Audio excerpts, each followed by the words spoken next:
இப்ப மருத்துவக் கல்லூரியை சேர நீட் தேர்வு வைக்கிறது போல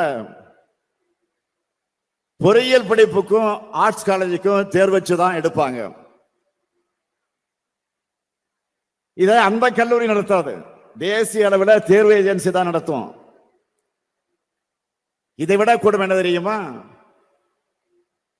10ஆம் வகுப்பு முதல் பட்டப்படிப்பு வர படிப்பை தொடர விரும்பாத மாணவர்கள் அவங்களாகவே வெளியேறலாம்னா சொல்றாங்க. நான் கேட்கிறேன், இப்படி சொல்றத படிக்காம போ அப்படின்னு விரட்டுறதுக்கு சமமா இல்லையா? 6ஆம் வகுப்பு முதல் தொழில் கல்விங்கிற பேர்ல குலக்கல்வி திட்டத்தை அறிமுகப்படுத்த போறாங்க. குலத்தொழில் ஜாதி தொழில் மனுநீதி சொல்ற அநீதியை தொடராம படிச்சு முன்னேற நினைக்கிறவங்களை மீண்டும் அதை நோக்கி தள்ள பார்க்கிறாங்க. இதையெல்லாம் பார்த்துத்தான் தேசிய கல்விக் கொள்கையை ஏற்க மாட்டோம்னு உறுதியா சொல்றோம். இந்த திட்டத்துல கையெழுத்து போட்டாதான் 2000 கோடி ரூபாய் கிடைக்கும். 10,000 கோடி ரூபாய் பணம் கிடைக்கும் சொன்னாலும் நாங்கள் கையெழுத்து போட மாட்டோம்.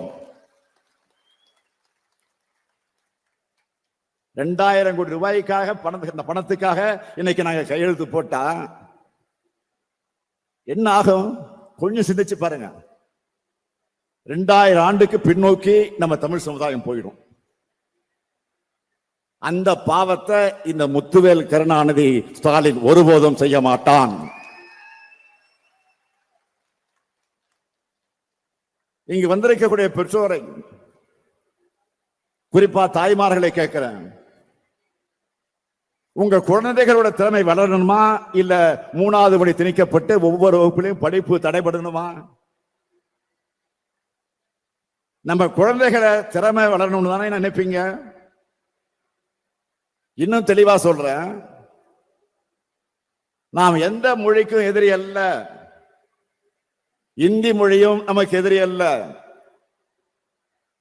அதை யாரு விரும்புறாங்களோ அவங்க இந்தி பிரச்சார சபாவில் போய் அல்லது கேவி பள்ளியிலோ இல்ல வேற வகையிலோ படிக்கிறத தமிழ்நாடு ஒருபோதும் தடுத்ததில்லை, தடுக்க போவதும் இல்லை.